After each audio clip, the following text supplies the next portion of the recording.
Welcome friends to another r/MaliciousCompliance video. Today we've got a bunch of great stories, and our first story is from El Bodster, What I Want to Do When I Leave School, Spanish Oral Exam. I'm not sure why, but a post reminded me of when I was taking Spanish lessons as an adult. We were learning towards the same exams taken in school at around 16, and so for the oral exam, we had to study the same topics. Part of the oral exam was unscripted chat with a teacher, which was fine, but the other part was on set subjects, such as what I want to do for work after leaving school. As I'd been working for 15 to 20 years by this time, this held little relevance to me. As a class, we asked the teacher if this could be changed to something more relevant. She apologized but told us that the examination rules specified what subjects needed to be covered, and there was no allowance for deviation, so I decided to have a little fun. I learned the appropriate vocabulary, which I've forgotten now, and prepared my speech to say that I was undecided between two career choices. I wanted to either join a circus and be a lion tamer, or become a professional assassin. These chats were between the pupil and our teacher, while being recorded for invigilation. The teacher grew more and more wary as the chats progressed, but once the recording was started, had to go on with it. As I was learning Spanish for my own interest, failing the oral exam would not be a major issue for me, so I was prepared to take the risk of having a bit of fun, rather than go through a pointless discussion of my long-forgotten early career. Thankfully, that was not a problem and I passed. I probably put more effort into learning the subject matter than I would have done otherwise. I think considering what OP said, I think it was for the best that the rules were so strict on what can and can't be covered. It forced OP to engineer some creativity and, really, energizing OP to creatively problem solve for the Spanish oral exam. Would you guys agree with me when I say one of the best ways to get people to engage and learn is to create a situation where their creativity is challenged? I'd like to know what you guys think down in the comments. Our next story is from One True Sneaks. Want to see proof for yourself? Okay. This is about my grandfather from way back in the early 90s. He got a kick out of this story for years after it happened. Two things about Gramps. One, he was very much a DIY kind of person. He would not pay for things if he could do it himself, and by God, he was determined to do it by himself. Two, he bought his house to retire in, and though he lived in the desert where even the winters are often warm enough to walk around in short sleeves, he wanted a hot tub. Combine these, and he built himself a deck on the side of the house with lattice walls for privacy, where he could have himself a nice private hot tub. This was his pride and joy. We lived a good 20-minute drive from the city, so we could sit on the deck to see the lights, or lounge in the hot tub and enjoy the fragrance of the wisteria vines he grew into the lattice. Honestly, it was rather lovely. Fast forward a couple of years, family had a dog who liked to chew things. He ended up chewing through the base of every single wisteria, killed a lot of them, but they were so wound into the lattice that it would have been a pain to get it all out. Gramps had wanted a garden in the back corner of the yard. He built a grape arbor, plant beds, all that jazz, but he didn't have a green thumb. He tried, don't get me wrong, but his usual determination didn't win against the desert, and he eventually gave that up. And the hot tub? Oh man, that poor thing. One day, Gramps went out to sit in it. When he got out, he forgot to turn off the heater. Every single drop of water evaporated, and the whole thing was just absolutely ruined. There's no way it could have been repaired. So Gramps, in his usual DIY fashion, and probably a bit of spite, took a chainsaw to the thing. He cut it into bits. Then, because his poor beloved hot tub had gone to the sauna in the sky, he finally took down the lattice with the long-dead wisteria vines still entangled. Then he tore down and ripped up his failed garden. All in all, he was left with a massive pile of rubbish and debris in the driveway. Gramps had this little Volkswagen pickup truck. Tiny little thing. The closest trash dump was roughly 30-ish miles away. Gramps loaded the back of his truck with refuse, strapped it down, drove it to the dump, unloaded it all, and headed back for another. Being retired and having little else to do, Gramps didn't mind having to go back and forth doing all this labor. But after the fourth or fifth delivery, the guys running the dump realized he had more than they thought.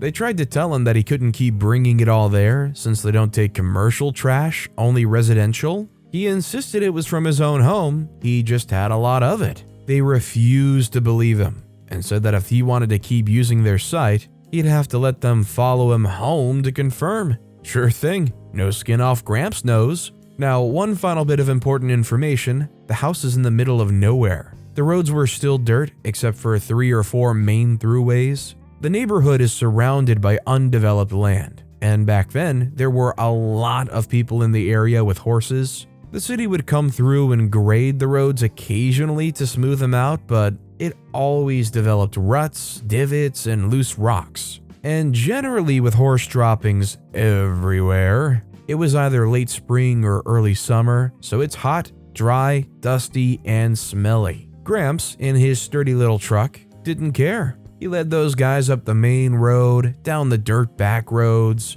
driving nice and slow to avoid the rocks and divots and kicking up too much dust and manure. He made it to his house, waved the boys back, and carefully backed into the side gate where the massive pile of deconstruction waited. The guys parked their vehicle on the side of the fence, got out, came around the gate, and just stared. Gramps asked them if he can keep dropping off his trash. The guys took in the pile of detritus in the driveway, the nice 2-story house, the 2-car garage, the well-manicured lawn. They said, yep, that's fine. They left to drive down those dusty, rocky, divoted, poop-covered back roads, then the 30-ish miles back to the dump. It took quite a few trips, and several days, before Gramps finally cleared all the rubbish, but on each trip, he gave those boys a cheerful wave. You gotta love stories like this where somebody is absolutely 100% truthful, they get called out on it, and they have nothing to lose by proving it. I know for a fact that those guys on their way back to the dump had to be sitting there, maybe talking to themselves, but definitely thinking that was just a huge waste of time and they should have just taken all that trash. By the way, if you're enjoying these stories, make sure to hit those like and subscribe buttons down below so you never miss any of my daily videos. Our next story is from Kneecap. We comply with neighbors' parking rules, which would cause him more problems than us. I would say that this is a minor case of malicious compliance, but it still felt good. The situation happened a couple of years ago when I would meet up at a friend's house every Monday evening to play board games with him and a now married couple. We're going to say that the friend's name is Matt. Matt lives in one of those neighborhoods where the houses are really close together and there's a million cars parked on the street. One evening, we were wrapping up for the night and just chatting when we heard a knock on the door. It was the neighbor across the street, and he was very upset that someone had parked in front of his house, because that spot belonged to him. The car belonged to the married couple, who quickly apologized and said they were leaving shortly. They rushed to get their things together so they could move the car and avoid conflict. However, I had a different reaction. I thought it was extremely rude for him to knock on our door and demand us to move. I told the neighbor that there was no assigned or claimed spots and that you could park wherever you wanted. Obviously, you park in front of your own house or the house you're visiting if you can, but otherwise, just park wherever there's an available spot. He didn't seem to have a good counter to my argument, but still continued to argue that he didn't want us to park in front of his house. Most houses on the street have enough room for one street-parked vehicle on the side of their driveway, while the other side was often unusable due to it being too close to the neighbor's driveway. Best case scenario, on the shorter side, you would have a small spot that would be partially in front of both houses. Due to the odd shape of Matt's lot, which was narrow in the back and wider in the front, he had a lot more space in front of his house on one side than most other houses. Enough for 3 cars. This is where the malicious compliance comes in. The married couple get into their car and leave, complying with the neighbor's wishes. Matt decides to give in as well and plays along with the neighbor's rules. He points to the 3 vehicles nearby and asks, "Whose cars are these and why are they parked in front of my house?" The neighbor looks dumbfounded, and after a moment of silence, he admits that 2 of those vehicles belong to his family.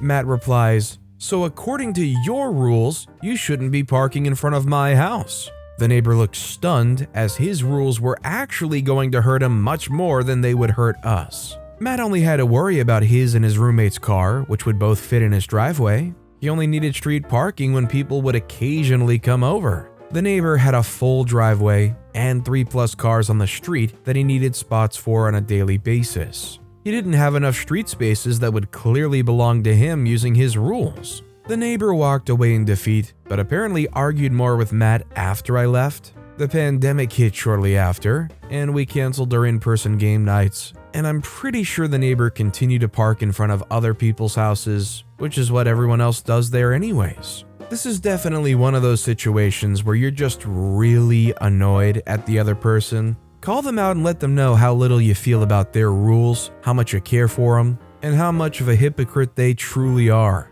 And our final story of the day is from Svenkaz. That time I didn't show up for work, and the other time I sent my boss home for stealing my shift. These two stories are based on the same malicious compliance, so why not tell them both? I used to work at a swimming pool when I was 16 and stayed there first a good long time. Since I was the youngest by a lot and also the most flexible, I would cover everyone's shift on long or short notice. So one time I was supposed to cover a Sunday shift. This was asked via mail, so I had proof of it, and it was a good month before. The thing is, they forgot to write it down on the schedule. Still naive 16-year-old me went to work since I was asked to do so. I get there and I see that we are overstaffed and I wasn't expected. Since I lived the closest and wasn't on the schedule, I got sent home after an hour. There goes my Sunday where I had no plans because I had to work. So when I confront my employer about this, the one who mailed and makes the schedule, she just tells me happily that I wasn't needed anymore and needed to check the schedule. Though, as a one-time gesture of goodwill, she would pay me for the hour I was there. In the same period, I was covering another shift for 6 weeks back to back. Though week 5 and 6 was not written in the schedule, so when I asked if I was still needed, she only wrote me on one shift. I was quite certain that I was needed on both because my coworker was on vacation, and it was a very short shift in the middle of the day. Nobody but me was stupid enough to cover that. So, cue malicious compliance. I didn't go to that one. That was not on the schedule. I went somewhere else, where it turns out I got no reception. So when I came home, I saw I had multiple missed calls. When I called back my employer, she was livid because I wasn't there, and I knew I should be. So I pointed out what she told me about the schedule being sacred, and she only adjusted the 1 week after I told her both missed my name. So I assumed that I wasn't needed. But as a gesture of goodwill, she only needed to pay me the last hour I wasn't there. The shift was a literal hour. I did this a few more times when that happened to me, and it only made my employer more annoyed. Then came the time I sent her home. You see, I had a coworker whose shift that I'd already taken over and even was supposed to become mine because he got promoted. Only he went and got a leg injury, so he couldn't be in the pool with kids to teach them. So my boss decided on the week that she would give me this shift by law on contract that he could try and work his old shift with her. Funny thing is, I was still on the schedule she always says is foolproof, even though more often than not it was full of mistakes.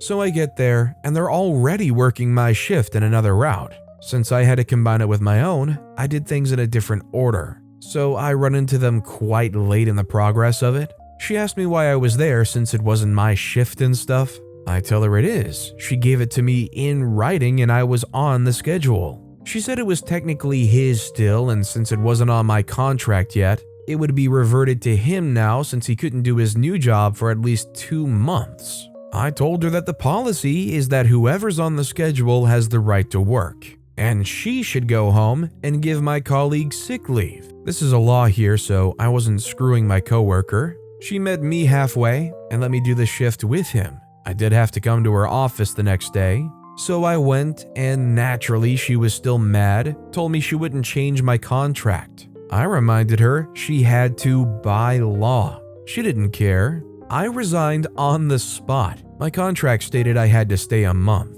I did, only working my own hours. The schedule was a complete mess, and nobody was able to get any time off. My position stayed open for over a year because nobody wanted to work 7 days a week, spread over shifts of 2 to 3 hours max. Honestly, this whole thing's kind of mind-boggling to me because I feel like after so many weeks of consistently just butchering that schedule, at some point they would figure out something that just works, right? Like, how does this person keep going on for months and not figure out some kind of flow that just works and is reliable and also allows for people to even take time off? It's no wonder that they're at a shortage of workers because you're literally impacting the quality of their lives by constantly screwing up these schedules. I don't think anybody's gonna want to stick around long term in a system like that. But with that being said, that's all the time we have for today. Now, if you want to hear another malicious compliance story that was way crazier than any of the ones in this video, click on that left video.